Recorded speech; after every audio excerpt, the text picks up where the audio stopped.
Assalamualaikum warahmatullahi wabarakatuh. Waalaikumsalam warahmatullahi wabarakatuh. Selamat pagi, siang, dan malam untuk para pendengar Noken KPPN Nabire. Nah, biasanya acara Noken Show ini dipandu sama Mbak Clara nih, tapi kali ini dengan saya. Iya. Mungkin kita langsung saja nih, langsung ke narasumber pertama kita, Pak Dede. Pertanyaan terkait postur APBN tentang realisasi dan penyerapan terkait APBN di bulan Juni. Kira-kira bagaimana nih, Pak? Baik, terima kasih Mas Reja. Selamat sore atau selamat siang, selamat pagi atau teman-teman Noken semua ya, sampai selamat berjumpa kembali dalam acara press release Noken setiap bulan yang kita laksanakan khusus untuk pelaksanaan APBN wilayah KPPN Nabire. Baik, Mas Reza, mungkin sebelum saya menjawab ini ya untuk postur masing-masing belanja, mungkin kita sampaikan juga kepada para pemirsa bahwa capaian atau penyerapan kita sampai dengan tanggal 30 Juni 2023 kemarin, kita baru menyerap 37% dari pagu, Mas Reza. Nah, padahal kita ini sebenarnya ditargetkan ya menurut indikator kinerja pelaksanaan itu minimal 50%, Mas Reza. Nah, jadi emang satker-satker di wilayah kerja KPPN Nabire ini masih rendah dalam penyerapan ya. Nah, 37% itu kalau dinilai uangkannya itu sekitar 3 triliun. Nah, 3 triliun. Nah, karena anggaran kita itu sebesar 8,2 triliun, Mas Reza, untuk tahun 2003 ya. Nah, ini khusus untuk di bulan Juni, serapan kita ini sebesar 351 miliar, Mas Reza ya. Nah, ini terdiri di belanja pemerintah pusat ya, itu sebesar 93 miliar. Ini disalurkan kepada 66 KL yang ada di wilayah KPPN Nabire. Dan untuk belanja pemerintah daerahnya sebesar 258 miliar. Ini disalurkan kepada 6 pemerintah daerah, yaitu Kabupaten Nabire, Kabupaten Dogiai, Kabupaten Deyai, Kabupaten Paniai, Kabupaten Indah Jaya, dan satu lagi dengan Pemprov Papua Tengah itu, Mas Reza. Karena mulai tahun 2023 Pemprov Papua Tengah ini sudah masuk pembayaran salurnya mulai KPPN Nabire ya. Nah, ini sebenarnya kalau kita bandingkan dengan bulan Mei, ini terjadi penurunan yang cukup signifikan. Oh, gitu ya, di tahun di bulan-bulan Juni ini. Yaitu kita agak penurunan sebesar 66% dari penyerapan di bulan Mei ya. Wow, cukup besar ya, Pak. Betul, nilainya juga besar juga tuh. 697 miliar ya jika dibandingkan dengan bulan Mei. Nah, ini ada beberapa penyebabnya ya. Karena di bulan Mei kenapa lebih tinggi? Nah, ini di bulan Mei ini disebabkan serapan untuk TKD atau transfer ke daerah yang cukup banyak, Mas Reza. Nah, sementara untuk di bulan Juni ini kita karena sudah disalurkan di bulan Mei, TKD di bulan Juni ini relatif sedikit yang perlu kita keluarkan ya, karena kan TKD ini khususnya untuk yang selain di luar dak fisik dan dana desa ini kita menyalurkan berdasarkan rekomendasi dari JPK. Nah, jadi ketika bulan Mei kemarin ini banyak rekomendasi yang turun gitu, Mas Reza. Nah, karena kemarin udah turun rekomendasinya, kita langsung bayar karena di aturannya paling lambat 5 hari kerja kita harus terbitkan SP2D. Nah, maka di bulan Juni ini tentunya sedikit untuk TKD-nya yang kita salurkan. Itu yang menyebabkan kita turun, Mas Reza ya. Nah, terkait posturnya ya, postur di bulan Juni ini, kalau kita teliti lebih mendalam, lebih detail lagi ya, kita lihat ke belanja. Di situ ada belanja pegawai. Nah, ini kita di bulan Juni ini terserap sekitar 11% atau 23,7 miliar ya. Nah, dari pagu 223,6 miliar. Kemudian ada belanja barang kita serap di bulan Juni itu 9% atau senilai 27,8 miliar. Kemudian belanja modal itu kita serap 41,6 miliar ya, itu atau sekitar 14%. Ini paling tinggi nih di bulan Juni penyerapan belanja modal ya, yaitu sebesar tadi 41,6%. Nah, kemudian untuk belanja transfer ke daerah untuk bulan Juni ini ada yang transfer bagi hasil. Nah, ini hanya terserap 3% atau senilai 16,8 miliar. Kemudian transfer DAU itu 160,5 miliar atau 5%. dan dana alokasi khusus fisik ya, ini fisik udah mulai kita salurkan ya, itu sebesar 13,2 miliar atau sekitar 2%. Dan dana otsus ya, dana otsus ini khusus untuk di Papua ini ada otsus itu sebesar 10,3 miliar atau sebesar 1%, karena pagunya itu 1,8 triliun ya. Nah, kemudian dana alokasi non fisik itu sebesar 4% atau senilai 18,4 miliar, dan dana desa sebesar 38,8 miliar atau sebesar 8%. Nah, jadi kalau dirata-ratakan penyerapan di bulan Juni ini hanya 4% atau senilai tadi 351,5 miliar dari pagu 8,2 triliun itu Mas Reja ya. Sebagai secara detail penyaluran APBN di bulan Juni ini ya, bulan Juni. Oke. Mungkin itu. Oke, kita sudah berbicara tentang realisasi di bulan Juni APBN. Selanjutnya kita berbicara tentang penerimaan nih Pak. Bagaimana dengan penerimaan yang terjadi di wilayah Nabire pada bulan Juni ini Pak? Silakan kepada Pak Agus. Baik. Tadi para pemirsa tadi telah disampaikan bahwa terkait penyerapan ya Pak. Betul. Penggunaan anggaran, maka kami dari KP2KP Nabire akan menyampaikan terkait bagaimana capaian dari penerimaan, karena ketika ada pengeluaran pasti ada penerimaan ya. Iya, benar. Penting penerimaan. Ya, sama penting ya sih sebenarnya Pak. Iya. Karena kami mencari untuk KPPN menyalurkan supaya daerah-daerah maju gitu kan. Iya, betul. Sama-sama penting ya. Betul. Jadi terkait kinerja penerimaan memang sampai dengan bulan Juni ini sudah masuk ke semester 1 ya. Iya, benar. Memang idealnya adalah target kami harusnya 50% dari total target. Target yang diamanatkan di KP2KP Nabire khususnya itu KPP Biak, karena kami berada di naungan KPP Biak. Total semua dari KPP Biak itu adalah target penerimaan dari kami adalah 651 miliar. Sedangkan secara keseluruhan kami baru mengumpulkan 159 miliar. Jadi capaiannya sampai dengan Juni ini sekitar 24%. Memang ini kami butuhkan partisipasi dari semua masyarakat supaya memang bisa lebih untuk sadar untuk melakukan pembayaran pajak seperti itu. Karena tadi seperti yang Bapak Dede sampaikan, karena tadi ada pengeluaran pasti ada penerimaan. Nah, nanti kalau penerimaan yang nggak ada, pengeluarannya dari mana? Seperti itu kan? Iya, betul. Jadi kita breakdown. Kalau misalnya dari 159 miliar yang telah kami capai atau kami kumpulkan, itu Nabire sendiri memang porsinya itu hampir 48% dari semua area yang ada di Biak. Di Biak itu ada area yang pertama masuk Kabupaten Biak Numfor, kemudian Dogiai, Yapen, Nabire, Supiori, dan Waropen. Nah, di kami KP2KP Nabire ini melayani 2 kabupaten, yaitu Kabupaten Nabire dan Dogiai. Jadi total semua dari 159 Kabupaten Nabire dan Dogiai itu sekitar hampir 70 miliar pencapaian per Juni, akhir Juni kemarin seperti itu.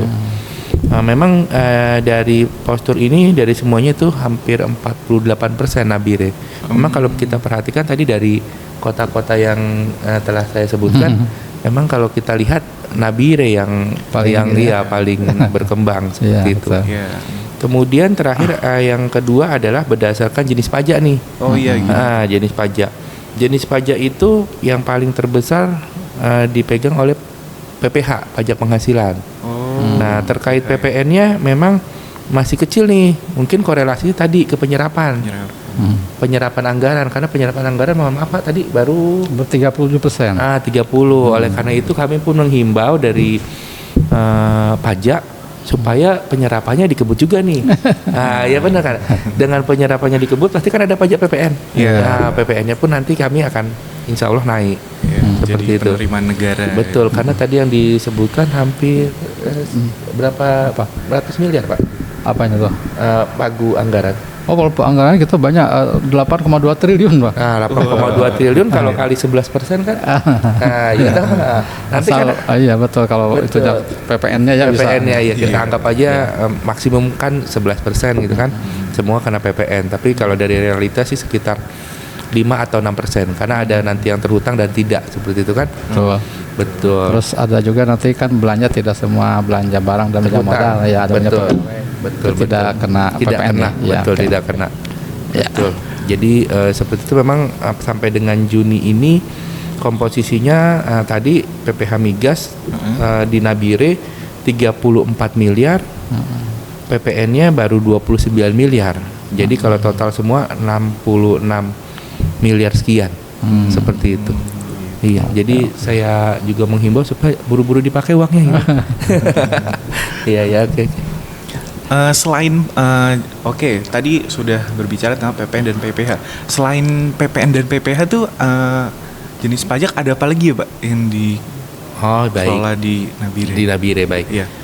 Nah ini saya tekankan lagi bahwa ke pajak itu kan ada namanya pajak pusat dan daerah nih. Oh iya. Nah kadang-kadang persepsi masyarakat ini seringkali ketika kena pajak, pokoknya pajak aja gitu kan. Nah contoh ketika kita mungkin makan di restoran Ya, atau ya. di mana kan kena ada tulisan pajak tuh. Betul.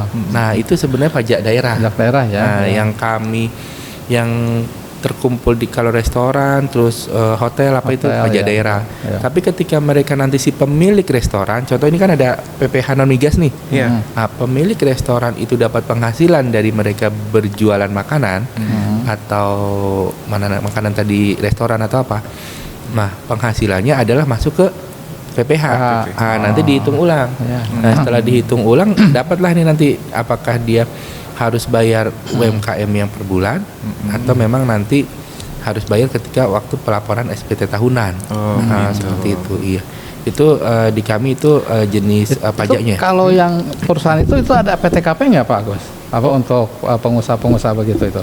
Maksudnya batas ambang batas penerapan pajak itu ada nggak, ada PTKP-nya itu? Kalau di badan memang tidak ada. Oh, tidak ada. Pak. Oh, yang ada di perorangan ya? Di perorangan, betul. Oke. Jadi kalau badan itu nanti kalau di orang pribadi kan pengurangnya penghasilan tidak kena pajak. Betul. Tidak kena Nah, pajak. kalau di badan namanya nanti ada kredit pajak, Pak. Oh. Nah, PPh pasal 25 ya maksudnya? Terus 9? ya PPH pasal Pasal 25 25 ya. sebagai nanti pengurang karena kan udah diangsur. Iya. Kemudian bukti potong terhadap PPH pasal 22, 23 dan 22. Seperti itu. Oke. Iya. Mungkin masyarakat kan pengen tahu juga tuh, Iya, Pak. betul. Sebagai informasi Iya. juga nih Betul. untuk pendengar. Terkait dengan perpajakan ya. Pajak. Iya. Oke. Oke, kita berlanjut ke agak sedikit bergeser ke topik yang lain nih, Pak. Tadi kan sempat disinggung juga untuk realisasi penerimaannya dari mana gitu ya. Capaiannya. Betul. Ini seperti kita ketahui sumber dana dalam belanja negara terbagi menjadi beberapa sumber, yaitu Betul. ada rupiah murni, Betul. PNBP, Ya, dan SBSN. gitu. Betul. Nah, jadi untuk SBSN sendiri nih, Pak, sebenarnya berapa sih pagu yang ada pada belanja APBN yang dikelola oleh Satker wilayah KPPN Nabire, Pak? Gitu. Oke, baik Mas Reja ya. Mungkin betul Mas Reja ya, mungkin pemirsa juga pengen sedikit tahu lah ya terkait dengan sumber APBN itu dari apa saja Pak Agus ya. Betul, betul. Nah, emang sumber utama yang dari pajak ya, penerimaan pajak itu merupakan penyumbang terbesar penerimaan negara kita Pak Agus ya. Jadi makanya tadi Pak Agus menghimbau kepada seluruh masyarakat terutama para pengusaha ini untuk taat pajak Pak Agus ya. Nah, biar kita sama-sama bisa membangun negara ini kan, NKRI ini. Jadi baik Mas Reja ya, jadi terkait dengan sumber dana pembiayaan di APBN ini tadi ada rupiah murni ya. Apapun itu salah satunya itu sumbernya dari pajak ya, atau dari PNBP atau dari ini sumber daya alam dari SDA ya. SDA. Nah, kemudian juga ada selain rupiah murni itu ada PNBP. Ya, PNBP itu adalah ada PNBP fungsi ya, tupoksi dari tupoksi Satker ya. Juga ada PNBP emang yang penetapannya itu ditetapkan secara terpusat ya oleh kantor pusat gitu kan. Nah kemudian juga ada yang berasal dari hibah, ada juga tuh Mas Reja. Dari hibah. Ada hibah itu apabila pemerintah kita menerima hibah dari pihak negara lain atau dari organisasi lain ya. Nah ini juga bisa sebagai masuk ke dalam sumber untuk pendanaan APBN. Nah juga ada dari sumber pembiayaan ya. Pembiayaan itu salah satu yang masuk pembiayaan adalah SBSN. Jadi SBN ini sebenarnya jenis pembiayaan nih. Nah, cuma SBN ini pembiayaan atau istilahnya kalau secara lebih tragisnya itu ada utang ya, utang gitu. Pemerintah cuma dalam menggunakan instrumen syariah SBN itu. Jadi SBN itu adalah surat bendahara syariah negara ya, SBN surat berharga syariah negara. Nah, jadi itu aja. Itu Mas Reja ya. Nah, untuk tahun 2023 ini ya di KPN Nabire proyek yang dibiayai berasal dari SBN ini ada tiga proyek, jenis 3 proyek ya. Sebenarnya kalau secara programnya ini sama ya, jadi program infrastruktur konektivitas ya. Nah ini dibiayai dari sumber dananya SBSN, yaitu ada konektivitas secara outputnya itu prasarana bidang konektivitas darat itu berupa jembatan, ini untuk menghubungkan antara daerah yang dibatasi sungai ya. Kemudian prasarana bidang konektivitas darat berupa jalan, ini ada 2 ya. Dengan nilai pagunya ini untuk tahun 2023 ini proyek yang dibiayai di SPN ini sebesar 147,7 miliar Mas Reja. Nah kalau tahun kemarin kita ada lagi tuh yang dibiayai dari SPN itu, yaitu satu bandar udara Nabire. Nah, itu sebagai proyek strategis nasional itu. Nah kemarin itu mendapat pendanaan sebesar 78 miliar itu. Nah untuk tahun 2023 ini dia sudah tidak lagi mendapat dana dari SPSN. Karena mungkin secara penyelesaian sudah hampir selesai, jadi tinggal hanya sarana pendukung saja ya untuk diselesaikan, dan ini dananya dibiayai dari sumber dananya berasal dari PNBP Mas Reja. Hanya 10 miliar saja untuk tahun ini. Nah sebenarnya kalau kita lihat progres dari Bandar Udara Nabire ini mungkin hampir selesai itu ya. Nah, secara ininya cuma tinggal sarana pendukungnya saja, terutama jalan yang menghubungkannya yang masuknya itu. Nah ini kita kemarin juga sudah mencari informasi ya dengan teman-teman di UPMU Nabire. Nah, itu katanya sih mereka juga sudah berkoordinasi baik dengan pemerintah daerah, kemudian juga dengan PUPR untuk membicarakan terkait dengan penyediaan jalan itu. Dan setelah dilihat dari masing-masing tupoksi ya, karena itu ada kewenangan pusat dan daerah. Nah ternyata jalan itu sebenarnya merupakan kewenangan dari pemerintah daerah gitu kan. Nah, mungkin atau nggak tahu nih ke depannya mungkin kalau memang pemerintah daerah tidak juga harusnya Pemprov, betul, tingkat provinsi ya. Nah, tapi mungkin kalau ke depannya Pemprov juga tidak punya pendanaan, mungkin mau tidak mau itu ya, karena kalau bagaimana kita butuh sekali jalan, nggak mungkin kan bandara sudah bagus sementara jalan penghubungnya jelek dan masuknya ya, apalagi berupa jalan kecil gang gitu kan. Nah ini tidak mencerminkan bandara yang dibangun dengan dana yang besar gitu kan. Padahal ini udah merupakan proyek strategis nasional. Mungkin itu Mas Reja ya untuk ini terkait dengan pendanaan sumber dana yang kita kelola di tahun 2003 yang berasal dari SBSN itu ya. Ini ada yang menarik nih Pak. Saya menarik dengan tadi SBSN Pak. Betul. Nah kalau seandainya saya beli surat utang negara, betul, beli ori, beli obligasi, itu betul, masuk ke SBSN atau kemana ya Pak? Nah itu makanya beda jenisnya ya, tergantung. Itu ada 2 jenis, ada yang syariah dan non syariah. Jadi ada surat bendahara negara biasa ya, itu instrumen berdasarkan tidak syariah jadi artinya. Sementara kalau SBSN ini istilahnya ada sukuk ya, Jadi surat berharga syariah negara. Ini merupakan instrumen pemerintah dalam rangka mencari pendanaan untuk pembiayaan pembangunan dengan menggunakan syariat Islam untuk SBSN ini ya. Jadi di situ tentunya nanti diatur cara pengelolaannya berdasarkan syariat Islam. Nah, dimana syariat Islam itu mempersyaratkan kan tidak boleh ada bunga. Tapi itu karena bunga itu masuk riba. Dananya dari masyarakat juga bukan? Mana yang dibeli produk-produk itu dari masyarakat juga, dijual ke masyarakat juga sama. Iya. Jadi masyarakat boleh membeli, dan biasanya ini dipasarkan melalui perbankan juga. Iya. Dan itu bisa yang membeli itu bisa secara perorangan, bisa juga dalam bentuk corporate. Perusahaan. Nah, kalau perorangan kalau nggak salah itu dia minimal itu dalam nominal 5 juta itu per orang, satu ininya. Minimal. Minimal belinya itu dia dapat satu sukuk atau atau satu ori itu nominalnya 5 juta itu Pak. Jadi mungkin Pak Agus kalau pinjam misalnya punya dana banyak, ingin diinvestasikan, ini bisa juga ini. Di samping kita menginvestasikan juga ini Pak Agus secara tidak langsung itu betul, ikut membangun negara itu. Dan sebenarnya lebih aman Pak, lebih aman, terus secara imbal hasil katanya lebih besar ini di sukuk di obligasi pemerintah ini dibandingkan dengan kalau kita nyimpan di deposito melalui perbankan itu Mas Reja. Mungkin bisa ini juga nih ke masyarakat nih ya. Betul, diinformasikan terkait dengan produk-produk pemerintah betul yang istilahnya bisa dimanfaatkan pemerintah oleh masyarakat untuk berinvestasi gitu kan secara aman dan menguntungkan tentunya Mas Reja ya. Iya gitu. Betul. Oke, tadi berbicara tentang pagu yang tadi disebutkan, betul, sampai besaran senilai 147 miliar sekian. 47 ya betul. Nah itu berarti sumber dana SBSN tersebut berasal dari sukuk yang tadi disebutkan itu ya Pak? Betul. Itu. Gitu. Nah, semua kita kan pengalokasinya kan dari pemerintah dari pusat ya. Di pusat itu ada yang kita punya Direktorat Jenderal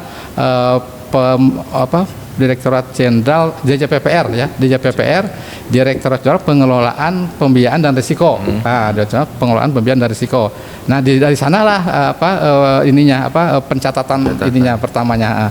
Kemudian dimasukkan ke dalam anggaran nanti sama dari DJA ya, dari DJA kemudian dialokasikan ke proyek-proyek yang kira-kira bisa dimanfaatkan sukuk itu. Itu Mas Reja ya. Ya dari situ betul. Yang sifatnya strategis. Betul, kemudian yang strategis ya, betul. Oke. Mungkin kita beralih lagi nih ya ke Pak Agus nih. Baik. Terkait pelayanan wajib pajak. Nah, jadi di bulan dari Januari sampai dengan Juni ini bagaimana pelayanan pajak pada KP2KP Nabire? Baik, siap. Memang salah satunya adalah untuk mendukung penerimaan tentu kami pun harus memberikan pelayanan. Karena kan mereka ketika mau membayar pajak, kemudian mau tahu gimana sih caranya supaya saya patuh pajak. Nah, salah satunya kan kita memberikan pelayanan. Kalau dari catatan kami berdasarkan wajib pajak yang memang datang di kantor untuk kami layani, itu dari Januari sampai dengan Juni memang peningkatan yang cukup signifikan adalah ketika bulan Maret dan April. Ini karena penerimaan SPT ya, betul SPT. Mungkin mereka banyak datang berbondong-bondong ke kantor kami karena beberapa area memang tidak terkoneksi dengan jaringan internet. Betul. Jadi mereka mesti kami pandu. Sekalian kami pandu juga kami edukasi mereka, kemudian kami suruh mereka bagaimana sih cara untuk melaporkan pajak seperti itu, bagaimana menjalankan hak dan kewajiban perpajakan. Nah, dari beberapa yang kami layani memang ada beberapa terkait penyampaian SPT, memang ada beberapa yang masih manual. Kami jadi membawa kertas. Kami sarankan memang kepada mereka untuk secara online, secara elektronik. Jadi kalau ke kantor kami pandu nih supaya secara elektronik. Karena apa? Ketika nanti suatu saat mereka mungkin daerahnya ada jaringan, mereka enak tinggal sambil rebahan. Nah, bisa isi SPT Pak, tidak perlu antri-antri ke kantor. Betul. Sama mungkin seperti kalau kita mau tarik tunai ke teller pasti antri. Nah, tapi kalau misalnya ke ATM kan tinggal tarik, lebih simpel. Betul. Lebih secara elektronik. Apalagi sekarang mulai QRIS itu betul. Udah tinggal ini aja kan, kalau belanja betul. Nggak usah bawa uang ya. Iya betul itu. Kemudian terkait layanan kami pendaftaran NPWP, kemudian pengukuhan PKP, dan akhir-akhir ini memang wajib pajak yang minta untuk digunakan PKP lumayan meningkat. Mungkin karena tadi terkait ini provinsi baru kan mereka untuk bekerja sama dengan instansi pemerintah kan Betul. harus PKP, Betul. harus ada PPN yang Iya. terhutang nanti gitu. Itu kalau masyarakat ingin menggunakan secara elektronik itu di apa alamat itunya Pak Agus? Oh, iya. Jadi nanti Ah. prosedurnya seperti ini Pak kalau untuk Ah. PKP. Karena PKP ini adalah sebenarnya kami titipkan wajib pajak untuk mengumpul PKPN supaya disetorkan ke negara. Nah, itu kadang-kadang pemahaman mereka itu tentang PKP itu contoh ya Pak, mohon maaf. Kalau anggaran yang sudah diberikan di lewat APBN atau APBD itu kan sudah dianggarkan, kenapa harus dipotong pajak lagi? Nah, karena dengan nanti dipotong pajak tadi terkait PPN, maka sebenarnya mengalirnya pun ke mereka lagi gitu kan. Nah, itu kan mekanismenya adalah vendor itu nanti memungut PPN, kemudian PPN-nya disetorkan negara melalui aplikasi e-faktur. Jadi e-faktur. Jadi tidak semua bisa untuk menerbitkan faktur pajak. Mungkin ada masyarakat juga yang bertanya, Pak, saya pernah beli, terus saya minta fakturnya, tapi nggak dikasih. Nah, memang kalau misalnya dia non PKP tidak berhak untuk menerbitkan faktur pajak. Nah, yang berhak untuk menerbitkan faktur pajak adalah pengusaha kena pajak, baik itu badan ataupun orang pribadi. Jadi orang pribadi pun bisa jadi PKP nih. Contohnya Mas Reja nih. Mas Reja contohnya punya persewaan alat-alat berat atas nama orang pribadi, mengajukan untuk dikukuhkan sebagai PKP. Nah, bisa seperti itu. Nah, nanti itu kepentingannya biasanya ketika mereka harus masuk ke tender instansi pemerintah. Karena untuk masuk tender harus ada PKP. PKP ya. Betul. Nah, itu kalau bikin PKP itu ada biaya nggak tuh? Oh, nggak ada Pak. Oh, gratis kita ya. Layanan di kami semua gratis. Betul. Jadi satu lagi nih, kalau misalnya ada yang mengatasnamakan kami, bisa datang ke kantor kami. Jadi tidak ada layanan yang dikenakan biaya. Oke. Nah, semua gratis. Iya. Kecuali bayar pajak. Iya. Yang penting pajaknya ya bayar. Iya, gitu pajaknya bayar, betul. Kalau masalah itunya udah gratis lah pelayanan ya. Oke. Betul. Berarti sama dengan kami KPPN, Pak. Ya. Jadi ketika ada yang bertanya, apa KPPN ini kalau konsultasi perlu ada biayanya? Saya tegaskan di sini tidak ada. Jadi kita semua layanan itu gratis. Ya. Atau dengan 0 rupiah ya, 0 rupiah. Jadi jangan khawatir ya. Jadi para mitra kerja ya atau masyarakat kalau mau datang ke P2KP atau ke KPPN ya untuk satuan kerja, nah, jangan khawatir bahwa layanan jasa yang kami berikan itu ada biayanya, itu jangan khawatir. Jadi kami pastikan itu tidak ada biaya, itu Mas Reja. Jadi kalau ada mungkin orang yang mengatasnamakan nih, kadang-kadang kalau di kantor kami ini memang mungkin karena wilayahnya jauh ya, jauh, mereka mempercayakan kepada seseorang. Betul. Nah, ketika seseorang itu bilang dimintain uang sama kantor pajak, jangan percaya. Di kami tidak ada minta uang. Betul. Itu artinya oknum yang menjual nama kita ya. Sama itu kami juga Pak di KPPN. Kadang-kadang rekanan itu mau cairan uang misalnya ke Satker. Kadang mungkin Satker juga kadang-kadang ini. Ini ada dia minta tambahan ini untuk KPPN. Malah sekarang udah jadi kalau misalnya ada yang hal-hal yang gitu itu jangan dipercaya lah. Nah, itu semua KPPN dengan pajak kita udah Kemenkeu 1 ya, sama kita SOP kita, standar kita ini sama ya. Jadi semua pelayanan itu tidak dipungut biaya alias gratis ya Pak Agus ya. Oke. Justru kami amat senang kalau seandainya wajib pajak langsung yang datang tanpa perantara Pak. Jadi mereka kalau belajar ke kami lihat trennya, mereka pintar, mereka nanti akan menularkan ke pengusaha yang lain. Nah, itu yang kami harapkan. Jadi adanya intinya ada dari pajak nanti self istilahnya kesadaran pribadi lah. Jadi udah auto nih gitu kan. Iya saya memang harus bayar pajaknya, saya bayar gitu karena memang untuk kepentingan bersama seperti itu kan. Iya, betul. Jadi pelayanan kita tuh sebenarnya berbayar, tapi 0 rupiah. 0 rupiah. Itu betul. Iya. Betul Mas Reja. Jadi kalau misalkan ada oknum-oknum gitu bisa langsung dilaporkan ke kantor kami. Kalau mungkin untuk di KP2KP apakah ada saluran untuk pelaporan pengaduan gitu Pak terkait fraud? Oh, kami ada nanti ke 1.500-200. Nanti langsung ke kantor pusat. Iya. Kering pajak itu ya? Iya, kering pajak, betul. Tapi nanti pun sama Kering Pajak akan dilakukan verifikasi. Karena pernah kejadian tidak di sini sih. Ketika saya di kantor lain yang salah tangkap tuh tadi kayak tadi, nama kami dijual. Nah, terus kemudian wajib pajaknya telepon Kering Pajak. Oh, KPP ini Bu minta uang lah. Ada dia pakai konsultan pihak ketiga atau ketiganya yang minta uang. Nah, gitu memang nanti akan kami filter sih. Kadang kan aduan itu kan banyak kan. Seperti itu. Oh, begitu. Iya. Betul. Oke, sepertinya sudah semua nih materi yang ingin disampaikan pada acara Noken Show pada kali ini. Mungkin sebelum ditutup nih, ada closing statement mungkin dari pada masing-masing narasumber kita nih. Mungkin bisa dari Pak Dede terlebih dahulu. Baik, ya, terima kasih Mas Reza ya, pemirsa sekalian ya. Jadi mungkin kami dari KPPN nih menghimbau ya, karena tadi semuanya disampaikan ya di awal, bahwa sampai dengan akhir Juni atau sampai dengan semester 1 ini kita penyerapan masih sangat rendah ya, istilahnya di bawah target. Ada di target 50, kita baru tercapai 77%. Nah, mungkin untuk satker atau mitra kerja yang yang mendengar ini acara show Noken ini ya, Noken Show ini, mungkin tolong diperhatikan lagi ya untuk penyerapannya ya, agar di triwulan 3 ini ya bisa dikejar gitu ya. Yang kemarin di triwulan 1-2 tertatih-tatih lah, terlambat gitu. Namun di triwulan 3 ini bisa dikejar, khususnya untuk proyek-proyek yang sifatnya fisik, karena biasanya mereka alasannya itu kalau awal-awal tahun itu baru lelang dan sebagainya. Nah, mudah-mudahan di tahap triwulan 3 ini sudah banyak pencapaian fisiknya gitu Mas saja ya.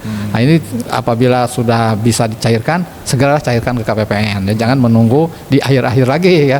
Karena tadi sampaikan ya, jadi kami sangat concern ya dengan penyerapan, karena nanti akan berdampak juga terhadap penerimaan juga gitu Mas saja ya. Nah, itu mungkin itu aja ya kepada semua satker khususnya yang ada di wilayah pembayaran KPN Nabire. Jadi silahkan di-review lagi di Pak-nya ya. Untuk yang masih capaian penyerapannya masih di bawah target, supaya dilakukan akselerasi penyerapannya dengan tetap memperhatikan akuntabilitas dan transparansi pengelolaan keuangan negaranya gitu. Jadi yang jangan dilupakan itu akuntabilitasnya ya. Jadi hanya jangan karena dibilang suruh menyerap, kemudian hanya penyerapannya aja jangan diperhatikan, sementara capaian output tidak perhatikan. Nah, itu tetap kita memperhatikan akuntabilitas biar kita aman lah gitu ya, aman. Jadi tidak hanya sekedar pengeluaran, tapi pengeluaran yang bisa dipertanggungjawabkan. Mungkin itu ya Pak Reja, terima kasih. Oke, terima kasih banyak. Mungkin selanjutnya closing statement nih kepada Pak Agus. Baik. Terkait capaian tadi yang telah kita sampaikan bersama, memang capaian kita masih kurang baik untuk semester 1 ini. Jadi kami menghimbau kepada seluruh wajib pajak, khususnya yang ada di Nabire, untuk segera menjalankan hak dan kewajiban perpajakannya. Karena gini, perpajakan itu seperti bom waktu. Ketika kita tidak melakukan penyetoran dan menahan-nahan hal yang seharusnya menjadi kewajiban, suatu saat nanti ketahuan, sanksinya akan lebih besar, berat. Jadi saya memang menghimbau kepada wajib pajak, lakukan benar dari awal. Kalau misalnya ada kebingungan, silahkan ke kantor kami. Konsultasi. Betul. Kami sudah komit bahwa semua layanan kami itu tidak dipungut biaya. Dengan biaya tapi 0. Iya betul. Iya. Terus kemudian satu lagi, kalau misalnya ada yang mau untuk membutuhkan narasumber ke kantor kami, silahkan, tapi dengan bersurat. Betul, karena itu lalu sebagai dasar kami untuk memberikan narasumber. Kadang memang agak sulit kalau misalnya kami yang mengadakan di sini, mereka karena kan wajib pajak ini tersebar. Betul, tersebar. Nanti kami terus terang di kantor kan ada melayani wajib pajak juga. Sudah kami relakan narasumber kami ke lapangan, ternyata datang cuma 2. Jadi kalau misalnya cuma 2, mendingan kami kirimkan narasumber kami langsung ke instansi ya. Betul, seperti itu sih. Baik, siap. Terima kasih pada Pak Agus. Tidak terasa kita sudah di penghujung acara nih, sobat pendengar Noken Show kalian semua. Semoga topik yang kita bahas pada hari ini bermanfaat untuk para pendengar. Terima kasih Pak Dede sudah Sama-sama, menjadi narasumber. Mas Pak Reza. Agus, terima kasih. Baik. Stay tune terus di YouTube channel KPP Nabire untuk mengetahui informasi-informasi terbaru terkait APBN. Sampai jumpa di acara Noken Show selanjutnya. Dah, teman-teman Noken.